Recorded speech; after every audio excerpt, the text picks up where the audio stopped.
Welcome to our Screencraft Works cross-border conversation, building international co-productions.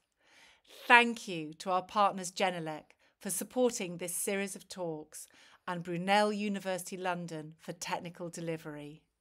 Our wonderful speakers are drawn from our international mentoring community and are here to share their knowledge and experience.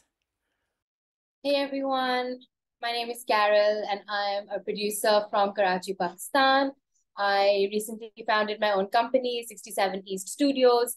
And honestly, there's nothing better that I love to do than creating worlds and telling stories. And I'd like to hand it to my co-speakers so that they can introduce a little about themselves as well. Yu-Fai, I would love to know more about you and what you do and why you became a producer. That's a very good question.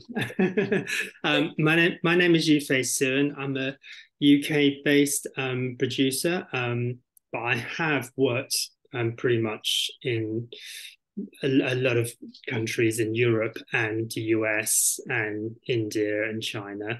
My most recent films were shot in Greece, Turkey and Latvia. So, I have quite a bit of experience in co-productions, and hopefully today I can help answer some questions that people may have in terms of how to set these up and what the challenges are.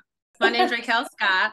I'm an indie producer based out of California. I currently live in Los Angeles, and my production company is Powerhouse. And I focus primarily on one thing that's the most important for me is to have accurate representation of the diversity throughout the African diaspora. So I like to have a lot of characters that are African in my stories from different countries in Africa so that people can understand that there's not just one culture and one tribe.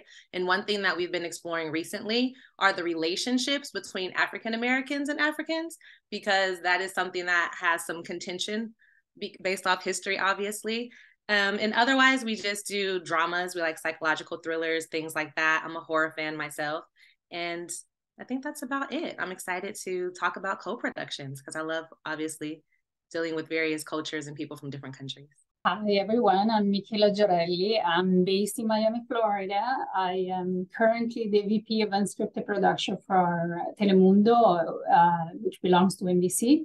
And until last year, end of last year, I was the head of production and development for Discovery in Latin America and US Hispanic. And in that role, I did a lot of co-production between Latin American countries, but also between Europe and Latin America, and also a little bit with the US and Latin America. So it was an essential tool for us to fund our project on the Latin American channels. And it was very exciting and rewarding, challenging sometimes, but it's a wonderful universe, the universe of co-production. And myself, I'm Italian, but I also grew up in South America.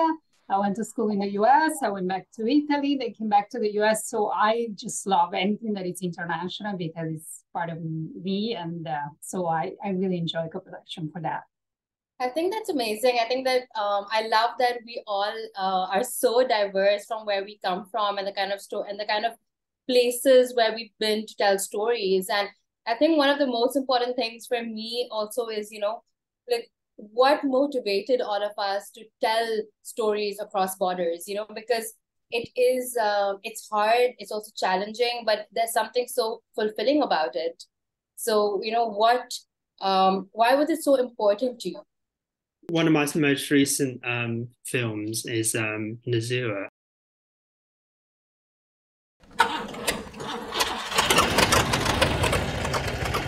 اشتغلت ليل نهار وليل نهار ليل نهار وليل نهار ليل نهار وليل نهار.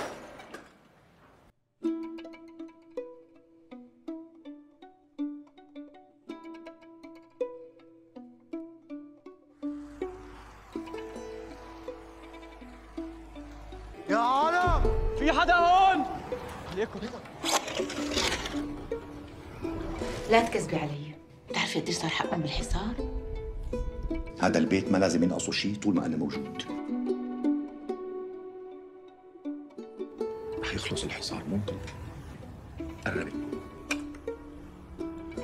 كانت أول مرة نروح الساحل، كنت مفكره أحلى شي بالدنيا، إنه الشام ما ناقصه شي غير البحر. صدقيني هون أمان إلنا أكثر.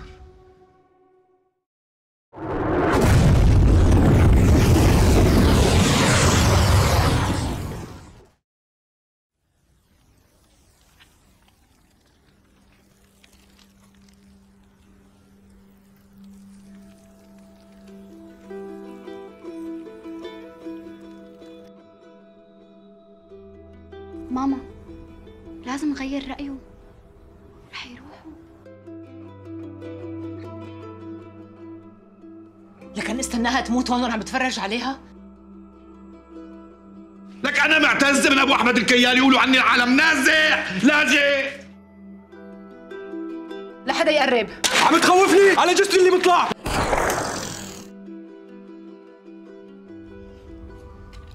سدوا أدنيكم رح أوز. So that film is from a Syrian writer director, and we shot that with a Turkish crew in Turkey near the Syrian border. Our DOP was French. Our actors were Damascus Syrians. And to put this production together, we had UK money and French money and money from China. So it was a really, truly international co-production.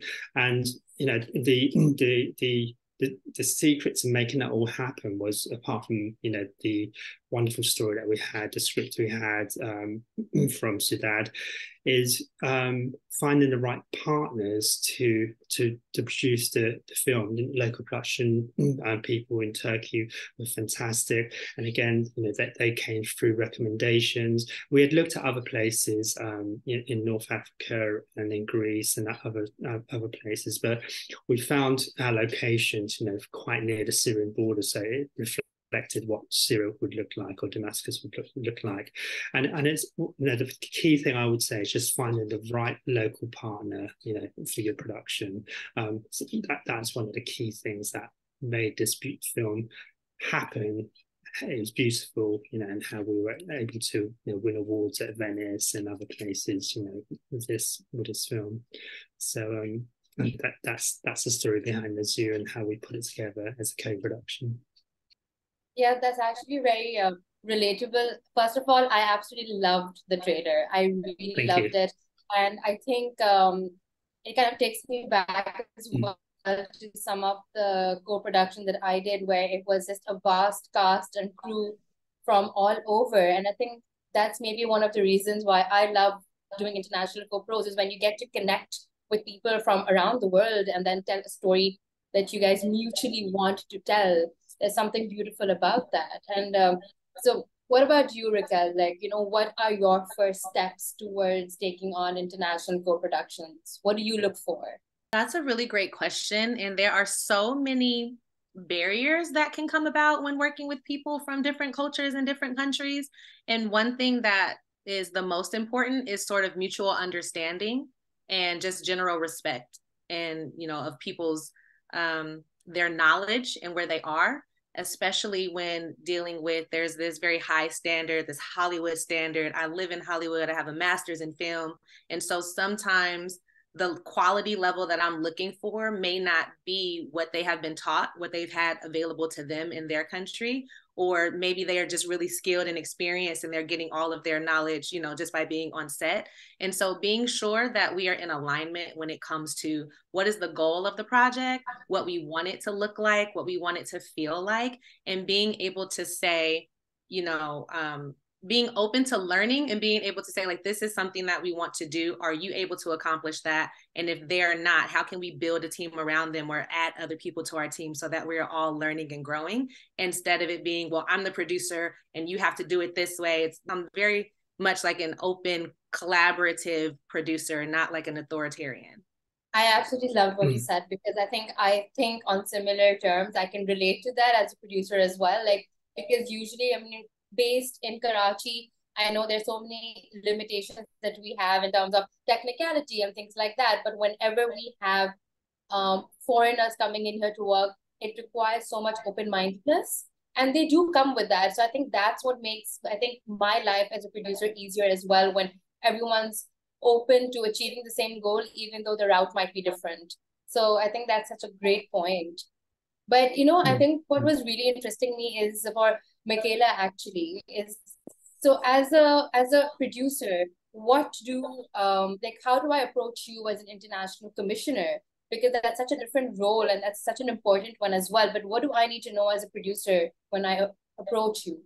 First, the rule number one is you have to be very passionate about your story, obviously, and have, you guys probably know very well, it's to have a specific point of view and specific access. So it makes you special when you're going to tell the story. If you are going to be realistic, if you're a young producer that have not produced this type of show before, or this type of what generally a commissioner, I'm not talking on behalf of NBC or Discovery. I'm just talking on behalf of experience, my 25 years of commissioning. It's like, what we generally recommend is that maybe you work for the first time with another partner that has experience on the type of genre that you are you want to do your film about it. And sometime if you don't have you don't know, you want some reference, a commissioner is generally open to give you some ideas and people that will feel comfortable working with.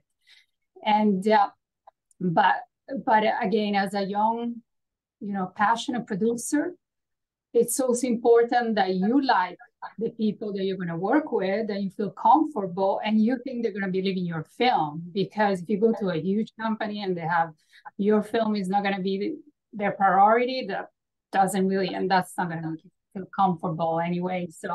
So that's, but realistically, yes, if you have never done something in the past, you need to come with somebody a little bit more experience.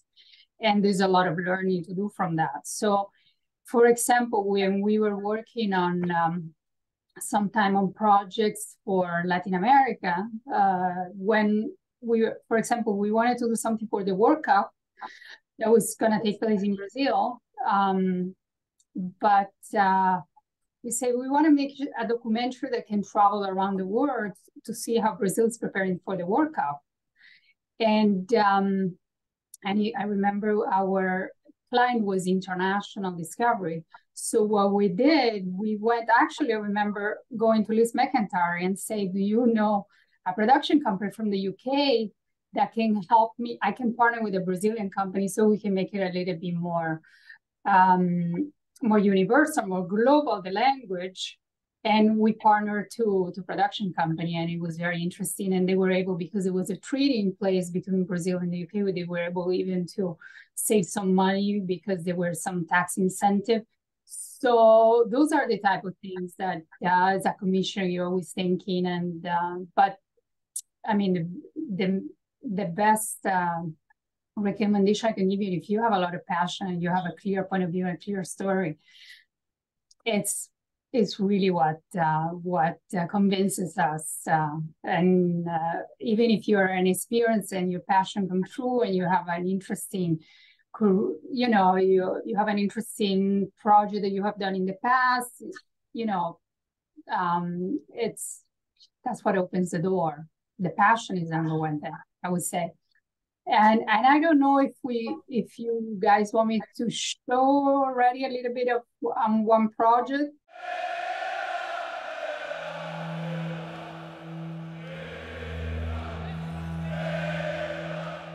Em 2016 foi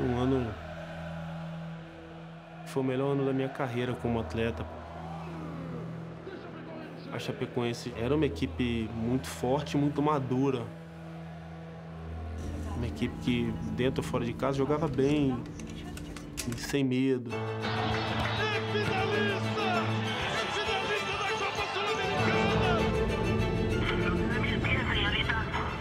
Era alguma coisa que nem nos melhores sonhos da Chapecoense ela poderia imaginar.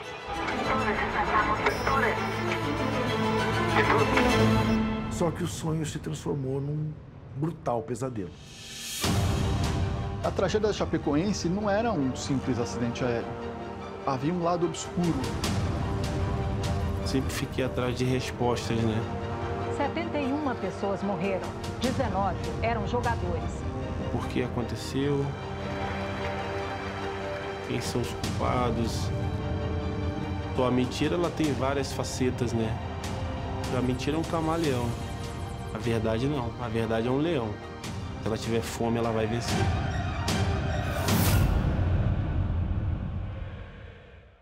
He's just got nominated to an international Emmy, so we are very excited about that. But I'm very attached to this project. It was done during the pandemic, so it was a crazy production. It's about a plane crash tragedy. That it's a plane that crashed in Colombia in 2016 that was carrying a soccer team from Brazil that was gonna play in the South American finals. So it's a story that involved Brazilian players and Brazilian journalists because they were all on the plane for the game. But it crashed in Colombia. The airline was from Bolivia, and the owner of the airline was from Venezuela but lived in Madrid. So we ended up having to film in 6 different countries during the pandemic. So imagine the nightmare. To add to the international collaboration, the production company was based in Peru, but it was a production company that had done a lot of current affairs specials with us and had all this journalistic investigative experience. And so we put together, it was greenlit because we were launching the streaming platform and we needed to have a docuseries that were a little bit, we had a lot of one-up special, but we wanted to have the long docuseries. So we were starting to premiere some. So we chose this production company, but we wanted to have the director from Brazil. So we chose a Brazilian director. Then we wanted to travel well internationally. And so we chose also an executive producer from the UK. And our director of photography, I think, was from Brazil, but all the rest of the crew was from Peru. And in the middle, when we started the project, Brazil had some, because Brazil had a lot of pandemic cases, COVID cases. They were closing the door to some territory. They had to do quarantine, and so we ended up having to have 2 directors. One was from Peru, and then we had to add, a lot of, when we were just going to be filming with Fixer, we actually had to have in some of this country editorial producers because the director couldn't travel and the producer couldn't travel to all these countries. And but it was a good learning experience because when you just work with Fixer on location, sometimes you don't have the same cultural sensitivity that are needed to film in a specific location. So that was very useful. And we were able to get some interesting accents in some of these countries to very confidential investigation because we actually had local people, local journalists. So it was a good lesson for me is that you need, when you're doing an international project like this, on your different location on the ground, you need more than just fixers.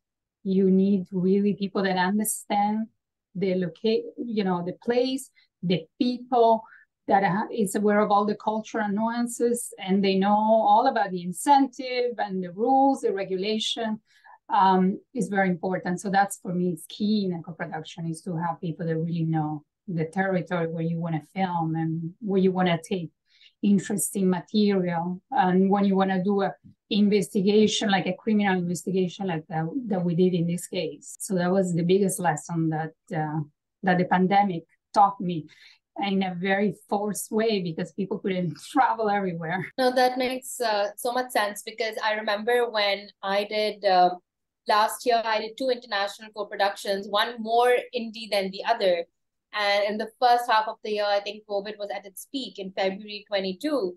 So when we shot In Flames, we were working with all the COVID rules, which means every 5 days you were testing our crew. People were definitely catching COVID, and and we had to think on the spot. So I think for me, one of the things I learned as a producer was, because time, especially when you're working with independent budgets, time is money. So we couldn't afford to lose a day. So we had to, if someone was down with COVID, we had to sit and come up with a game plan for the absolute next day.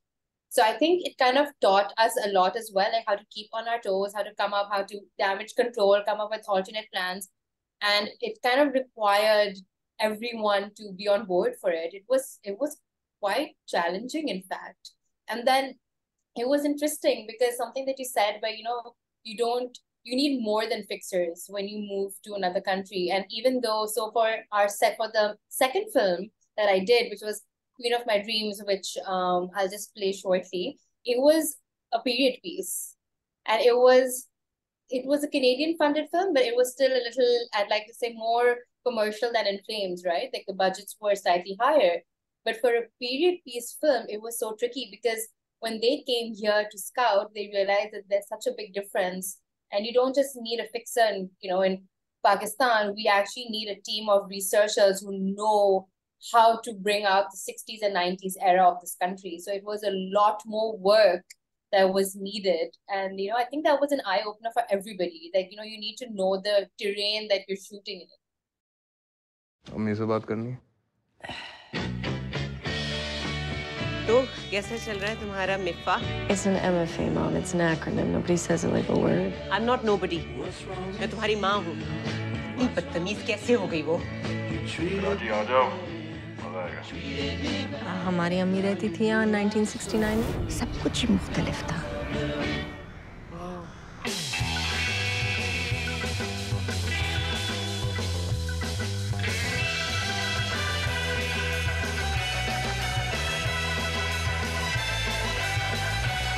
You want to get married? I'm not the one you need to impress. माँ के कदमों तले जन्नत हो. क्या कहना चाहते? क्या मतलब? I should be able to do whatever I want. तुम इतनी selfish क्यों? You do look just like your mother did.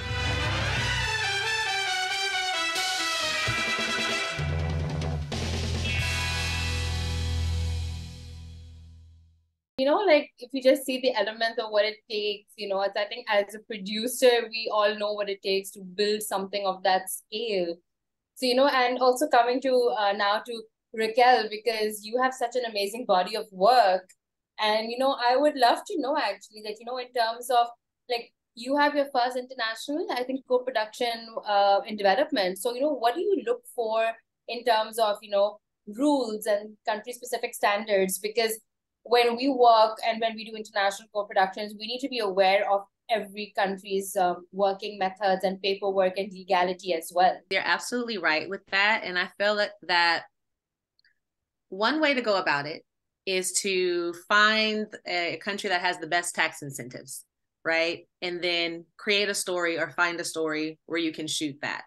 Or not even really pay attention to what that country has to offer the story, but you can hire your crew, or you can specifically do like post-production. Like a lot of times we'll do post-production or like graphics in like Pakistan or India or something like that, because it's so much more cost effective than doing it in America. But I feel that when you look at the story, and depending on where the characters are, what the settings of the stories are, then you choose your co-productions or the countries that you're shooting in based off the story. It's much more authentic. And I just feel that that's a better way to tell the story. And so one of the stories we're working on now, we are trying to figure out exactly where we're shooting it, but the story is located in Barbados, Ghana, and London. And so those are a lot of different countries. And our team of producers are literally all from all of those countries. So we have people that are in Barbados, I'm in America. We have an American character, but we're not sure if we're going to shoot in America, because I applaud you, Michela, for shooting in 6 countries, especially during COVID. we shot in like 7 cities and it was a lot. So shooting in multiple countries and having to get work permits in all of these countries and just all of the things that you have to deal with getting equipment and everything shipped over. We're trying to figure out exactly how to go about that. But I feel that the story is very authentic because it's about a Bayesian man who obviously through descendant of, you know, slavery and all of these things. So ended up in Barbados and goes to London, which is sort of, you know, kind of like the motherland-ish. And then you get to London and you realize, well, I'm not really a Londoner either because my ancestry, my heritage is African. And then it takes them to Africa. And so it's a very authentic story of someone tracing sort of like their lineage. And the story's not really like, it's not about tracing their lineage, but the concept of I have to go here in order to get what I need for my character to grow or for me to develop as a human, as a person, and for me to accomplish my mission and my purpose.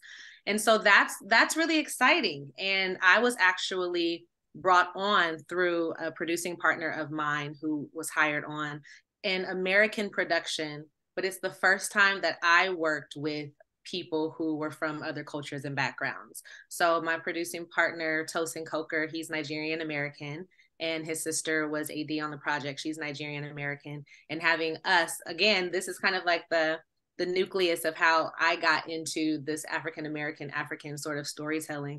And it all started with them, me going to his wedding in like 2012 or 13, I think it was my first time in Nigeria.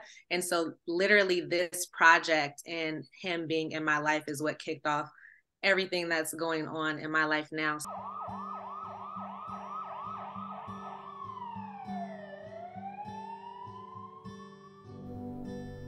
You ever think about leaving?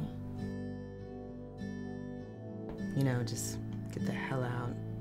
Mommy, when are the lights coming back on? Simon's, the jazz spot on 8th, is offering triple time for the 2 to 7 shift. Just pack up, never look back. 2 to 7, fine. Good, you got 5 hours to get a spick and span.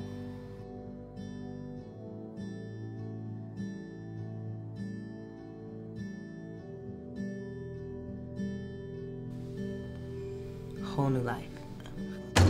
I know you in there! Why are you here? When are you gonna wake up? When he's beat you to death? You are a beautiful woman. That is a true gift.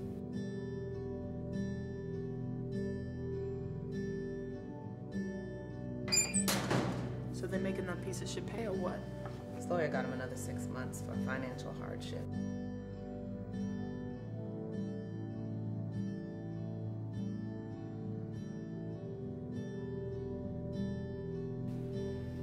Gonna sing. Sing. You know, the longer you stay, the more he's gonna do it. The longer he's gonna think it's okay to keep doing it to you. Is that what you want for your life? Sorry to kind of bring down the mood. I'm like, Carol's trailer was all like fun and happy, and then mine's all like, aw. It's okay. My other one is the same. It's all like down and, you know, horror type. But it's a story of triumph and overcoming. So it's not all that. Exactly. But, yeah. So that's it. Something you mentioned there, which might be useful to most people on listening in or watching, about tax credits and rebates around the world. And you know, from my experience of working in multiple territories and balancing the tax credits in each territory, I've often found that that can be, you're making a film dictated by accountants as opposed to dictated by the authenticity of the story or the characters or the settings, and of course the accountants or the finances will have the same where you film because you have to make the money back. You get to find a low cost.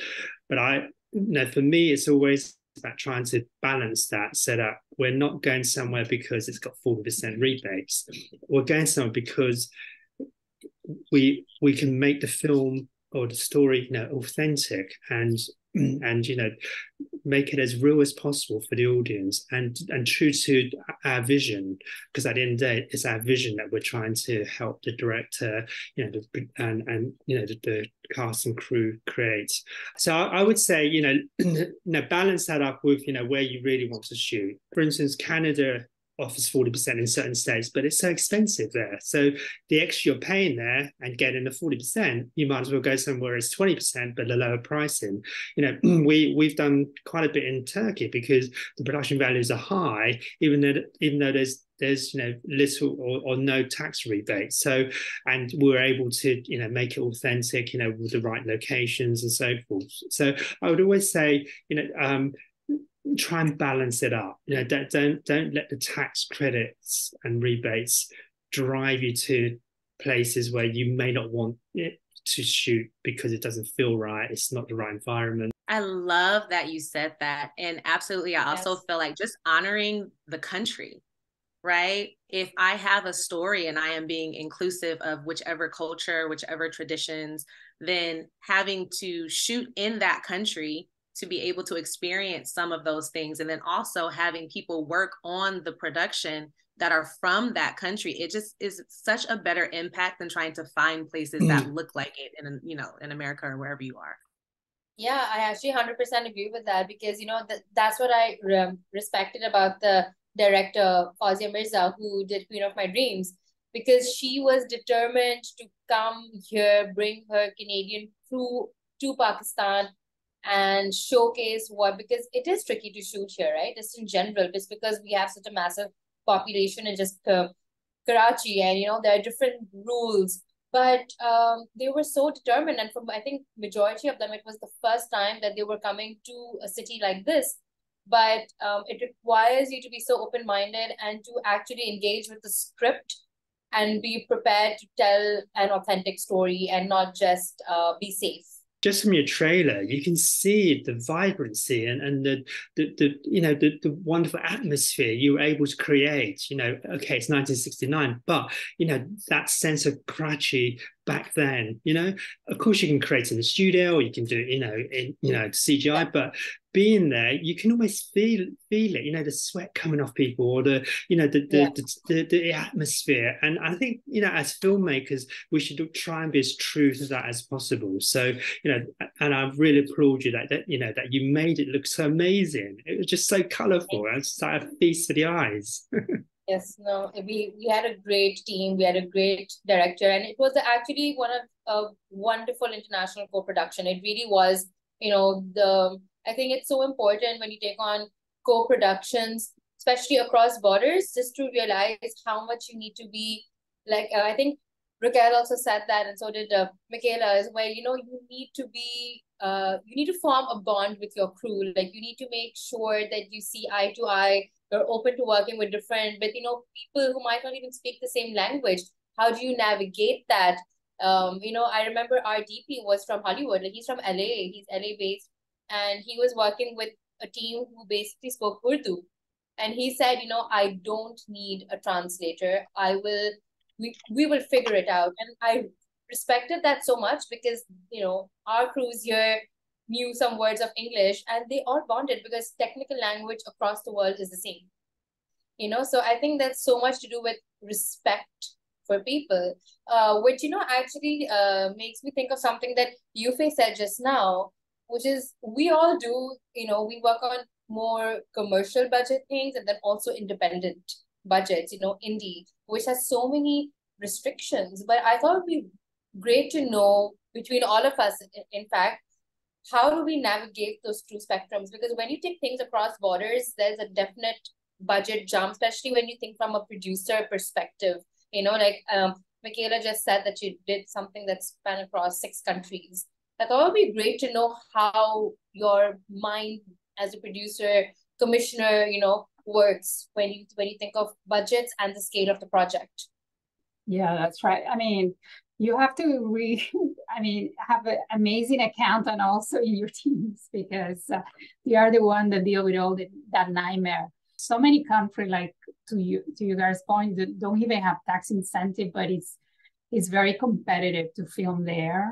And especially when you go with dollars, no? So especially places like Bolivia, now Uruguay has very interesting, it's a very interesting place to also go in film fiction. Related to that, I was also going to ask you, because I've seen especially Yu-Fai and Carol in your films, the language.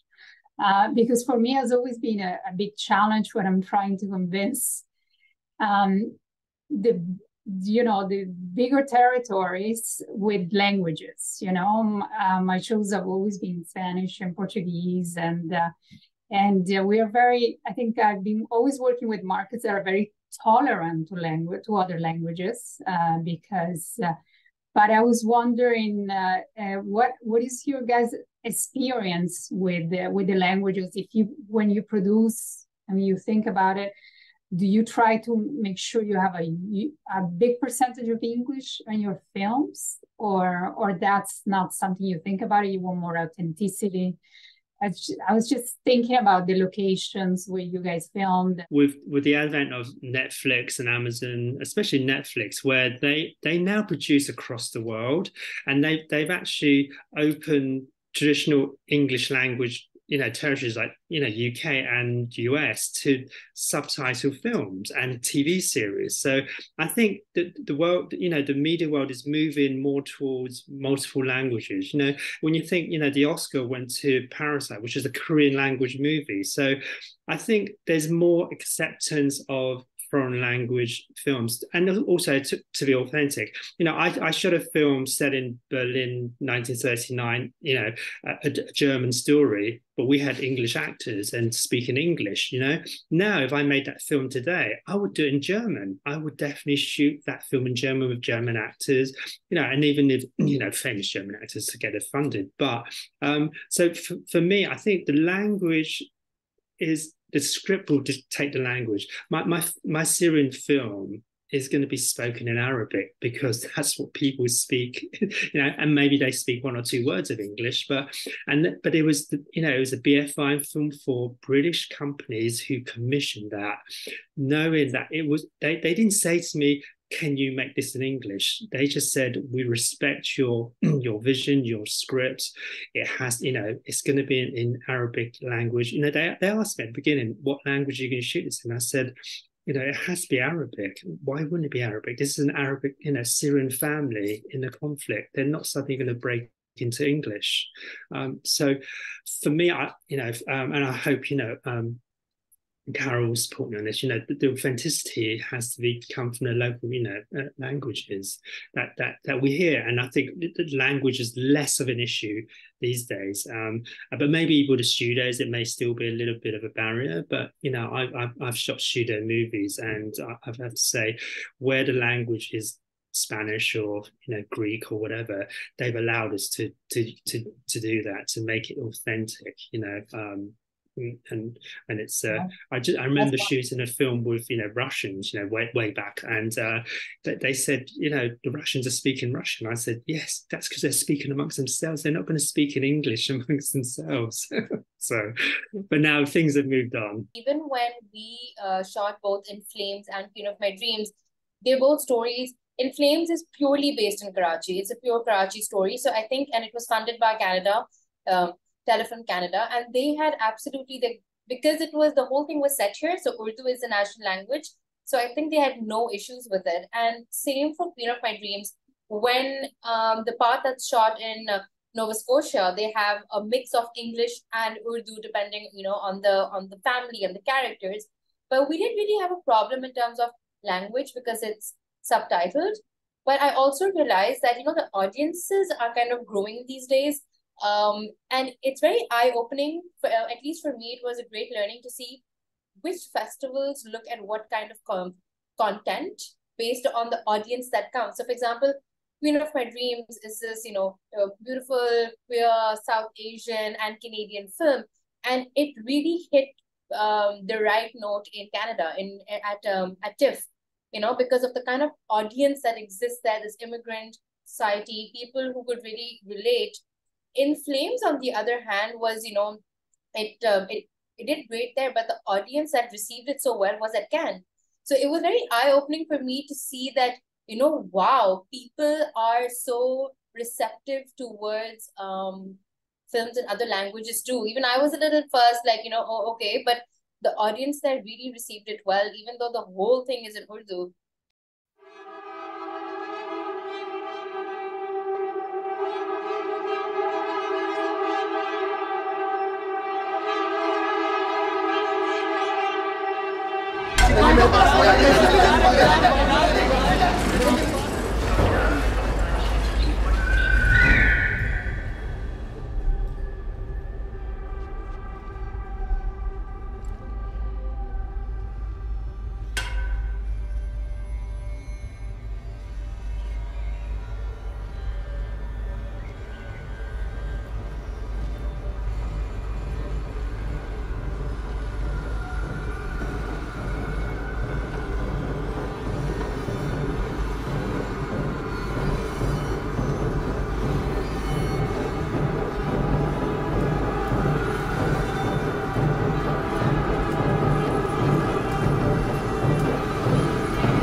That's my type of movie right there. I need to see that.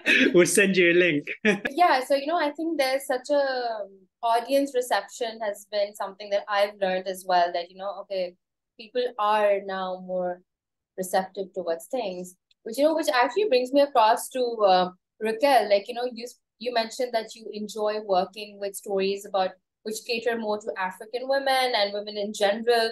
And, you know, I think I'd love to know more about your body of work, you know, like what do you, like, just in terms of, you know, from the editorial side and your, you know, and marketing strategies, like, you know, how do you look at international co-pros when it comes to that? I like how it segues into when I was saying that you can choose a country based off of like the tax incentives. And we sort of also look at film festivals that way. When we are looking at, okay, once we get the money for this, which film festival is it going to do well in? How do we change the story so that this film festival will want it? And it's so much around which production company is going to like it. What is the distribution companies? What are they looking for? The co-producers, all of these different factors. And I feel like you're trying to please so many people. And when you're talking about budgets, we have so many different budgets. We have the, you know, guerrilla shooting, we're not going to get enough money and we have to get this story told budget. And then we have we're getting all the funding that we need to tell this story exactly the right way. And there's a massive difference in, like, you know, the 6-figure or the 5-figure budget versus like the 8-figure budget. And so it's very difficult sometimes trying to remain authentic to the story and the character and what is the overall theme and message that you're trying to execute, and then also appealing to however large your audience needs to be, because now you've gotten this chunk of change and so it has to do well in all of these territories. And I know that other people in the call can speak to that too. Like, I mean, all of you can probably speak to that. But with that being said, I feel that there's just an underrepresentation in so many cultures, right? I feel like almost every culture can say that they're underrepresented. And so in order to see myself, in order to see my friends, in order to see my siblings, in order to see my elders on, you know, the big screen or in film festivals or in media in general, sometimes we just have to get out and create it. Sometimes we have to do it. And I think the challenge with that is some of the countries or the cultures or the tribes that I want to see represented, I'm not a part of. And so the struggle then is connecting with people who are from those cultures and what story do you need to have told? Because I want to see you, I want to understand you, and I want to educate the world about you. But I can't do that because that's not the world that I live in. And then again, going back to the lack of maybe education or experience in filmmaking, it can be very difficult trying to find screenwriters, especially And then it goes to, well, are we just going to get, you know, a Caucasian person who has all of this experience and have won all these contests, and then we'll get like a culture person to come in and fix it. And it's like, but it's really hard to find the screenwriter. So then it's like, if I don't have the screenwriter, do I just not tell the story, or do I have someone not from the culture to tell the story and then get a culture person to try to come in and try to fix it, or, you know, help us correct it? And it's really challenging. And especially with like Black people, I know that with Woman King, they had 2 white writers and Black people, and they were so upset. The writers are right and we're boycotting. And I was like, you've got to be kidding me. You know what I mean? So it can be really difficult. I mean, interestingly enough, I was on a call today with one of my South African co-producers, and we're looking to polish our script, which is set in South Africa. And we're finding it really difficult to find, you know, a local South African writer who can do this, you know, because they're saying we'll have these American ones, or we have, you know, British ones, whatever. And I said, no, why can't we find a South African writer? And there just isn't the range of people, the depth of, you know, knowledge in some of these territories where, you know, I said, how else is somebody going to be able to, you know, have political understanding or the understanding of the challenges that South African people have to, you know, whether white or Black, have to, you know, go through, you know, in this story, you know, and they said, well, you just have to use, you know, whichever writer. And it was a real challenge. And I was just thinking, how can this be? You know, how can you have this country where we cannot find a good writer? It baffled me, and it's to your point. It's like, you know, we need to have better, you know, better training, you know, for you know, new and aspiring writers in every territory. And I always say that when people come to me and ask about, you know, how do we set up a tax rebate? I said, that's great, set up a tax rebate, but make sure you have local people who can benefit from that tax rebate. Train the writers, train the crews, train the local directors, have your own, you know, you have to have your own Indigenous cast and crew. Otherwise, all you're doing is giving money to the Americans or the British or the Europeans, you know, and there's nothing wrong with that. And I'm not against that, but you should also look at, you know, supporting your own Indigenous industries. You know, something which which is also in the chat, a question that popped up that even I'm interested in is, you know, I feel like as producers, we wear so many hats as well, but distribution is something that we always have at the back of our head, because, you know, you make a film, you want to distribute it, and you need to make sure that there's a plan. So, you know, I think maybe for Michela, my question would also kind of be, because I'd love to learn, you know, like what do you think about from the distribution aspect, especially for films that you do? When you come to a network, for example, like a network that belongs to NBC, it's a little bit different because, you know, they have a big arm of distribution, and you're looking more of commissions. I mean, it depends. I know right now, for example, even a lot of streaming platforms are looking more for co-production because the budgets are not the same like a few years ago. You know, I think there is a reality check right now in terms of production around the world. And yeah, so it's a little bit this homework that you have to do to perhaps go into markets. For example, if your story is related to Hispanic or Latin America, you want to go to markets like even in places like Miami, you have NATPE, you have Content of the Americas, which is a new market. And that's where they even incentivate, or you have Cancun, which is the equivalent of MIPCOM and MIP, but in Mexico, for example. And there is a lot of initiative of co-producer. They introduce you to co-producers, people that don't have budgets to cover the entire, you know, but they are pretty much open to that. I mean, that's in the television world, no? You know, there is a lot of even real screen for the unscripted. In terms of cinema and film, I know it's a whole different planet, and I'm not going to talk about it. But the best things for television, it's really to attend markets. And that's where you meet people, because You also, we are human beings, and I think the connection, the chemistry, when you meet someone, if they're going to be your right partners or not. And doing homework, not just of a production company or a producer, but also of your commissioners. Because, it's also good to know if those commissioners are going to be the right commissioner for you, if they're not going to take too much control of your story or your... So there is a lot of, I think you have to do homework. And I'm a commissioner, but I think sometimes producers do not research their commissioners, and then they get surprised.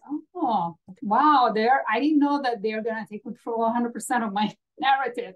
So yeah, I mean, it's good you can talk to other production companies that work with the same platform or the same network to find out if that's where you want to take your film or your documentary. I mean, that's very important. Definitely recommend markets. That's where I met most of my partners. That's where I find production company. And you also, when you can, if you have a specific, also traveling to the places, if you have it in the budget, let's say you want to do a film in Brazil. You go to Sao Paulo and to Rio, the two main cities, and you find out where the best production company in the country, and in 3 days you can speak to all of them. Yeah, completely. And there are so many accessible programs now, like the EFM in Berlin, and you're completely right. Like, markets are so important because you just meet or pick and choose people who are like-minded, who are looking for the same things that you're looking for, and somehow that's how you build your connections. And I think for In Flames and Queen of My Dreams both, it went through several markets, in fact, and several programs that were attached to festivals to be able to also get that credit and to also, get that credibility, in fact, to be able to eventually get into production. So I think that's so important for people to actually go and explore festival markets that are, they're really helpful. And, another question actually was that someone asked is, how did we all meet our co-producers on various projects? Mostly, I get referred, and I people refer them to me for if they would need a British, UK co-producer, and then I get referrals when people, someone tells, I'm working with a Macedonian director at the moment, and he was looking for UK producers, so a mutual friend referred us. But I think once you've done one or two films and your name's in the marketplace, people come to you, and I get a lot of co-production inquiries actually. So it's but in terms of me looking for a co-producer, you would get referrals, and you go and meet a few people. So, for instance, when we decided to go to Greece for our last movie, we spoke to 4 or 5, local producers, production services, and we also talked to other people who had worked with these, with the people, and so we kind of did our own research, did our homework, and had a bit of a contest, and decided who we ended up going with, and they were great, and I'm sure the others were equally as good, but we had a very good experience with the people we ended up going with. And so I would say references, do your background research, and just use your contacts in the business, and going to markets is a great way to make a lot of contacts as well. So networking, right? It's the markets, it's Sanando, being a part of that, going to like Cannes and things. You have this whole network. So sometimes we just search for different distributors or writers or whatever role we're looking for. Also, like Facebook is really good. I have so many different Facebook groups, LinkedIn groups. There's so many different websites that I have. Oh, I need this person. How can I find them? And then traveling. So like, they were talking about being able to be on the ground. I think, Carol, you said that. And so when I'm traveling, I'm about to go to Africa and try and meet people. And so someone was like, oh, here's a contact in South Africa, or I know contacts in Nigeria. If you're over there, meet them. Or I'm in a WhatsApp group of creators. It's not specifically film. And so just trying to network and grow the more people that so that you can reach out to and get those referrals, like you were saying. And also forming the right bonds with people, like there are some people who you click with, and then also it's word of mouth, right? Like you work on one international GoPro, and then people kind of figure it out that, oh, they had a successful production, because again, what we do in terms of cross-border projects, they are complicated, they are challenging, they offer their own challenges as much as they're exciting. But I think it's always good to kind of find out who those people are who have some experience doing that, which also brings me to technical teams. So in terms of international collaborations, how do you guys deal with your technical teams, post-production, editing, sound, VFX? Because they usually happen in countries that have better, infrastructure. So the question is that, how do locals get to learn on those projects, and how do you guys pick your teams when it comes to post and other technical aspects? Where I've shot in countries where the post facilities haven't been, as up to international standards, shall we say, we have had to bring it back to, France or the UK to do the post production, and then sometimes it's dictated by the financing. One of our last films, part of the financing needed to be used in the UK, so we shot abroad and brought the post-production back into UK to ensure that we could, the finances were happy with us doing that. So, but in terms of crews, you pretty much rely on your local production services people. You may take your own heads of department, so your DOP, your set designer, maybe costume, but not always. Maybe your line producer. But mostly the crews will be local. My experience on the two co-productions that I did, financing dictated quite a bit of where we pick what team. So for example, while the entire production took place in Karachi, our post took place outside, because I also think it's who the directors are comfortable with first and foremost. So I think it's important as producers to first go with the comfort of the director, no matter where that person is based, right? So I think if the director was comfortable with someone, maybe let's say in Pakistan, we would have gone with them here. But since both connection-wise and then also infrastructure-wise and funding-wise, all three of them combined happen to be available in Canada, which is why we took post across the border over there. Because I think there could be ways in the future where if the post is even happening abroad, we can always take people from the local countries where the production took place for them to at least get some experience on how it works internationally. So there's some growth and some learning in terms of technicality as well. No, I agree with that. I think that there definitely should be, like you're saying, or like the question addressed, is there room for learning or growth? Can there be internships? Can those people be assistants in some manner? Yeah. So that, it's not just, oh, we're going to take it over here and still leave you in the dark. So it's almost like we're using your country for these resources, but then we're not giving back on that aspect. Yeah, I think a lot of it is, like I said, it's a balance, right? Like between funding and technicality, and also director connection. That's something that as a producer, I know that I have to be so mindful of, that the ecosystem that I'm creating for the project and the director is really important, and it really depends on who the director connects with the most.